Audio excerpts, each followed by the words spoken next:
আমি ডক্টর সংঘমিত্র চ্যাটার্জি, একটি ইঞ্জিনিয়ারিং কলেজের প্রিন্সিপাল। আমার চ্যানেলের নাম লাইফ স্কিল লাউঞ্জ। আচ্ছা, এটা এটা হচ্ছে প্রথম যে আমি ইন্টারনেট এটিকেটের ফার্স্ট পার্টটা অলরেডি বলেছি, এটা হচ্ছে দ্বিতীয় পার্ট ইন্টারনেট এটিকেট নিয়ে। এবার আসছি ডিজিটাল অ্যারেস্ট। নামটা খুব চেনা চেনা, কিন্তু নামটা এত চেনার পর, কাগজে এতবার করে বেরোনোর পর, আমারই একটা খুব কাছের বন্ধু ডিজিটাল অ্যারেস্টের পাল্লায় পড়েছিল। সবাই মিলে মাকে করে, সবাই তো জানে, এক্স্যাক্টলি সবাই জানে। তারপরেও কি হয়েছে, ঠিক একই জিনিস, তার ছেলে বাইরে থাকে, কেউ একটা ফোন করে তাকে বলেছে যে তোমার ছেলে বিপদ হয়েছে। ব্যাস, তার মাথা তখনই কাজ করেনি, সে সঙ্গে সঙ্গে একটার পর একটা কথা বলতে শুরু করেছে। করতে করতে যা হয়, তার সমস্ত ফোন নাম্বার নিয়ে নিয়েছে। এবং তারা কি বলে যে ফোন করে বলছে যে আমি ওখানকার পুলিশ অফিসার বলছি, বা আমি এই অ্যাসিস্ট্যান্ট কমিশনার বলছি, এবং সঙ্গে সঙ্গে একটা পুলিশের ইউনিফর্ম পরা লোকের ছবি সেই হোয়াটসঅ্যাপে ফুটে ওঠে। তো আমার এখানে একটা খুব ভালো অ্যাডভাইস আমি দিচ্ছি, যখনই কোনো আননোন ফোন বা কোনো ব্যাড নিউজ আসবে বা কেউ ফোন করে বলার চেষ্টা করবে, জাস্ট সুইচ ইট অফ। ফোনটার সঙ্গে সঙ্গে কেটে দাও, আর ইন্টারনেটে থাকলে ইন্টারনেটটা অফ করে দাও। তুমি 1 সেকেন্ড সময় পেয়ে গেলে, 1 মিনিট সময় পেয়ে গেলে, এবার ভাবো কি হতে পারে। তারপরে তুমি আবার ফোনটা স্টার্ট করো। যদি সেই লোকটা ফ্রড না হয়, তাহলে কিন্তু সে তোমাকে দ্বিতীয়বার ফোন করবে না। আর যদি সে ফ্রড হয়, তোমাকে আবার second time, sorry my mistake, যদি লোকটা ফ্রড হয় তাহলে সে দ্বিতীয়বার ফোন করবে না। আর যদি লোকটা ফ্রড না হয় তাহলে সে তোমাকে দ্বিতীয়বার ফোন করবে, এবং তার মধ্যে তুমি একটু সময় পেয়ে গেছো ভেবে নেওয়ার। অথবা তুমি তার মধ্যে দুজনকে ফোন করারও সময় পেয়ে গেছো, যে যার সম্বন্ধে বলছে তাকে চট করে একটা কল করে নাও, মেসেজ করে নাও, যে যেটা হচ্ছে সেটা কি সঠিক কি সেটা কি ভুল। এবং আরও মজার হচ্ছে, এই যে ডিজিটাল অ্যারেস্ট বা এই যে ইন্টারনেট ফ্রড বা হ্যাকিং যাই বলো, এগুলো হচ্ছে, এগুলো কিন্তু অধিকাংশ ক্ষেত্রেই শিক্ষিত পয়সাওয়ালা লোকদের টার্গেট করছে। অ্যামেজিং, তারা কিন্তু শিক্ষিত লোক, কিন্তু তারপরেও তারা কিভাবে ট্র্যাপে পড়ছে। আমি আর একটা ছোট্ট গল্প বলছি, আমি নিজেই কিভাবে ট্র্যাপে পড়েছিলাম। শোনো, একদিন হঠাৎ করে আমাকে একজন ফোন করলেন, করে বললেন যে ম্যাডাম আপনি কি principal camellia institute of technology? আমি বললাম হ্যাঁ। তো ম্যাডাম আপনার নাম কি? আমি বলে দিলাম ডক্টর সংঘমিত্র চ্যাটার্জি। আচ্ছা, আমি তারপরে বললাম আপনি কে বলছেন? বললেন আমি এরকম কি বলে শিবপুর ইউনিভার্সিটি, মানে আইআইএসসিটি শিবপুর থেকে বলছি, এরকম সিভিল ইঞ্জিনিয়ারিংয়ের প্রফেসর। তো আপনাদের কলেজে তো সিভিল ইঞ্জিনিয়ারিংয়ের প্রফেসর নেওয়া হচ্ছে? আমি বললাম হ্যাঁ নেওয়া হচ্ছে। বলে আমি ইন্টারেস্টেড। বললাম বা খুব ভালো, আপনি আপনার সিভিটা পাঠিয়ে দিন। এই অবধি ঠিকই ছিল। এরপরে উনি আমাকে জিজ্ঞেস করছেন, আচ্ছা ম্যাডাম আপনি কোন কলেজ থেকে পাশ করেছেন? আচ্ছা, আমি কিন্তু অ্যান্সার দিয়ে যাচ্ছি। আচ্ছা ম্যাডাম আপনি কোন সালে পাশ করেছেন? আচ্ছা ম্যাডাম আপনার বাড়ি কোথায়? নাও দ্যাট স্ট্রাইক মি, যে এই ভদ্রলোক, হোক সত্যি বা মিথ্যে, আমি তো তাকে চিনি না, সে আমায় জাস্ট বলেছে আমি শিবপুর কলেজের একজন প্রফেসর, তার প্রমাণটা কি? অথচ আমি আমার পার্সোনাল ডিটেলসগুলো দিতে শুরু করলাম। So this is the problem. কিন্তু ভদ্রলোক ঠিকঠাক ছিলেন, আমি বিপদে পড়িনি। কিন্তু এটাই যদি একটা ফেক পার্সন তোমার কাছ থেকে ডিটেলস বার করে নেয়, এবং এইভাবেই ওরা বার করে নেয়, তো যখনই দেখবে যে সব সময় যখনই আননোন নাম্বার, তখনই আমি পুলিশ কমিশনার বলছি, আমি নরেন্দ্র মোদী বলছি, বা আমি চিফ মিনিস্টার মমতা ব্যানার্জি বলছি, যাই বলুক, জাস্ট থিঙ্ক যে ফোনটা কেটে দাও, দিয়ে ভাবো কেন নরেন্দ্র মোদী আমাকে ফোন করবেন। তারপরে যদি সে সত্যি নরেন্দ্র মোদী হয়, তাহলে আবার তোমাকে ফোন করবে। আর যদি তিনি না হন, তিনি যদি একটা সেই উত্তরপ্রদেশের সেই যে কেউ একটা ফ্রড লোক হয়, তাহলে কিন্তু তোমাকে আর দ্বিতীয়বার ফোন করবে না। So take time, think twice and then answer. তাহলে দেখবে জীবনটা অনেক, মানে ফোনের ক্ষেত্রে হ্যাকিংটা হোপফুলি কমবে।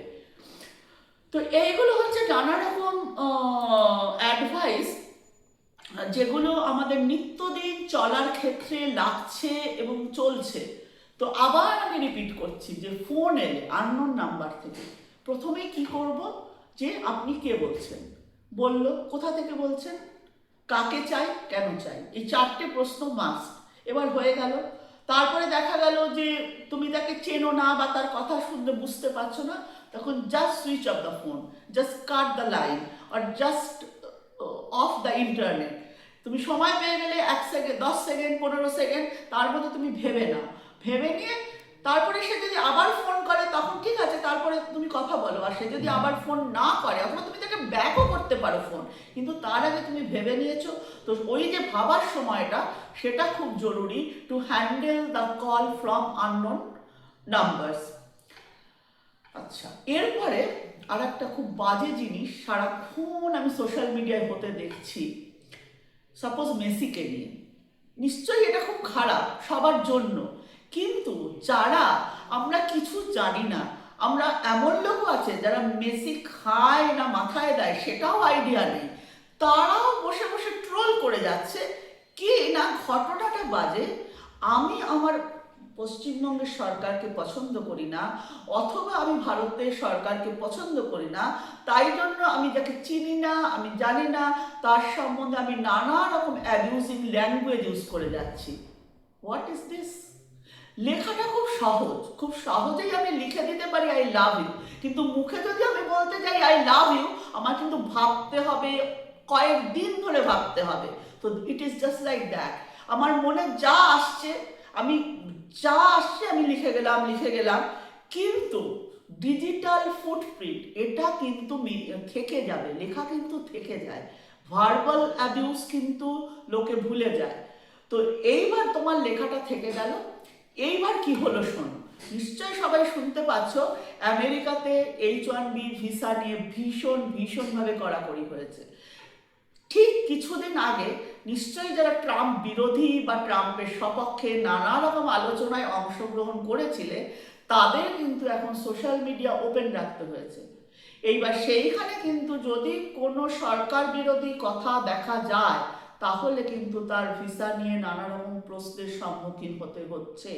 ঠিক একই জিনিস এখানে ঘটবে না আমরা জানি না, সেটা আমাদের জানা নেই। কিন্তু তাই যখন আমরা কোনো কিছু ট্রোল করব বা কোনো কিছু সম্বন্ধে লিখব, সঙ্গে সঙ্গে মাথায় রাখা উচিত যে আমার রাগ মেটানোর জন্য লেখা নয়, লেখা যেটা লিখব সেটা এমন লেখা হবে যাতে রাগ মেটানোর বদলে একটা মেসেজ দেয় ফর দ্য রেসপন্সিবল সিটিজেন। আর ইরেসপন্সিবল, আর তোমার যদি সেই ট্রোলিংয়ের ভাষাটা থাকে অ্যাবিউজ ল্যাঙ্গুয়েজ, তাহলে কিন্তু ইরেসপন্সিবল সিটিজেন যারা, তাদেরকে আরো তোল্লাই দেওয়া হবে। এবং সেটার অবস্থা নিশ্চয় দিকে দিকে দেখা যাচ্ছে, চারিদিকে একটা অশান্তর পরিবেশ তৈরি হয়েছে।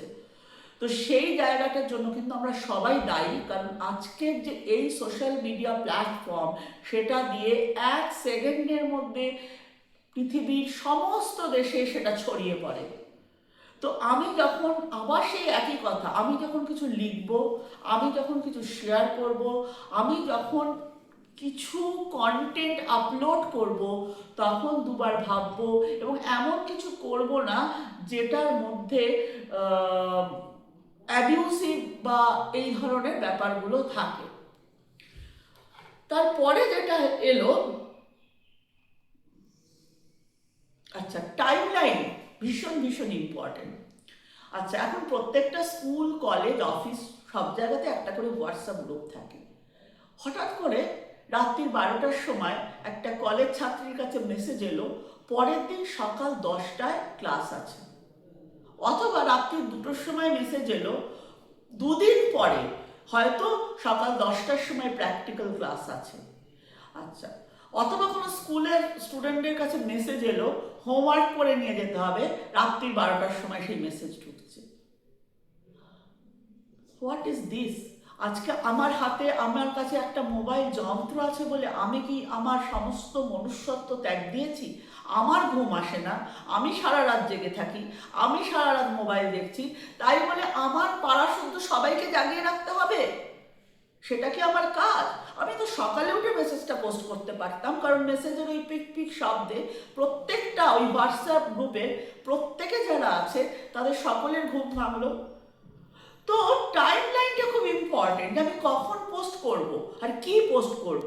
রাত্রি 12টার সময় আমি আমার খুব একটা ইন্টিমেট ফ্রেন্ডকে আমি কিছু পাঠাতে পারি, আমি জানি হ্যাঁ ও রাত্রি 12টায় জেগে আছে, ঠিক আছে, কিন্তু তাই বলে আমি গ্রুপের মধ্যে মেসেজ পোস্ট করে দেবো রাত্রি 12টার সময়, রাত্রি 2টোর সময়। So this is not acceptable.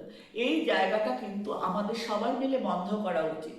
এবং যেহেতু আমি আজকে 25 বছর শিক্ষকতার সাথে জড়িত আছি, তো আমি চারিদিক দেখে শুনে আমার মনে হচ্ছে যে এই জায়গাগুলো ঠিক করলে পরে আমাদের প্রত্যেকের ঘরে ঘরে অনেক কিছু সুবিধা হবে। আচ্ছা, এরপরে হচ্ছে অনলাইন মিটিং। এখন তো zoom meeting is very common. কোভিডের পরে সকলেই আমরা জানি যে অনলাইন মিটিং, এবং যে কোনো কারণে আমাদের অনলাইন মিটিং অনেক সুবিধা আছে, আসতে হয় না।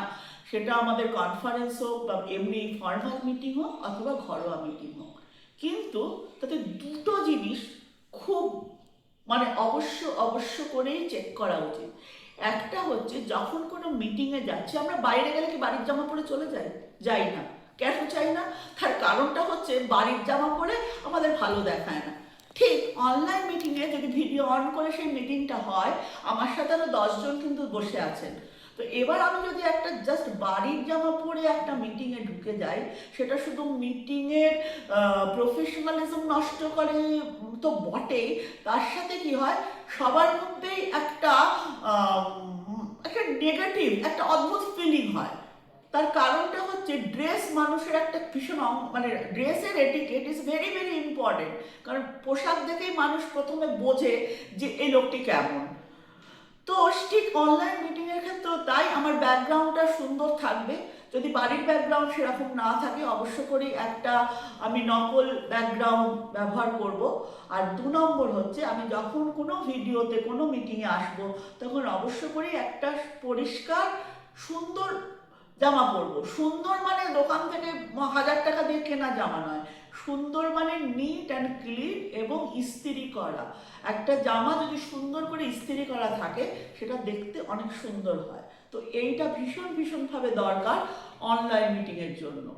আর একটা হচ্ছে, অনলাইন মিটিংয়ে সবাই যদি একসাথে কথা বলে, তাহলে ভীষণ একটা কেওস তৈরি হয় এবং কেউ কারো কথা শুনতে পারে না। এটা আমরা রেগুলার দেখতে পাই। আমাদের যে কোনো টিভি চ্যানেল খুললে পরে যখন কোনো একটা ডিসকাশন চলে, সবাই মিলে কথা বলছে এবং প্রচণ্ড একটা কেওস তৈরি হচ্ছে, কেউ কিছু শুনতে পাচ্ছে না। তো অনলাইন মিটিংয়ের ক্ষেত্রে একটা সুবিধা আছে যে আমরা মিউট বাটনটা দিয়ে রাখলে পরে সবাই কথা বলার সুযোগ পায় না। তো এবার যখন আমি কথা বলবো, তখন just raise your hand, just press the raise your hand button, এবং তারপরে তুমি কথা বলো। কারণ এখানে একটা ইন্টারফিয়ারেন্সের জন্য অনেক বেশি নয়েজ তৈরি হয়। তো একসাথে কথা না বলে জাস্ট রেইজ হ্যান্ড করে বলো যে আমি এখন কথা বলতে চাই। সবাই মিলে অনেকক্ষণ ধরে নানা রকম ইন্টারনেটের এটিকেট শিখেছো, তো সবাইকে আমার তরফ থেকে বিশেষ করে ধন্যবাদ জানাচ্ছি। কিন্তু ধন্যবাদটার মেন উদ্দেশ্য হলো, তো সবাই তোমরা এটা মনে মনে অভ্যাস করো এবং পালন করো।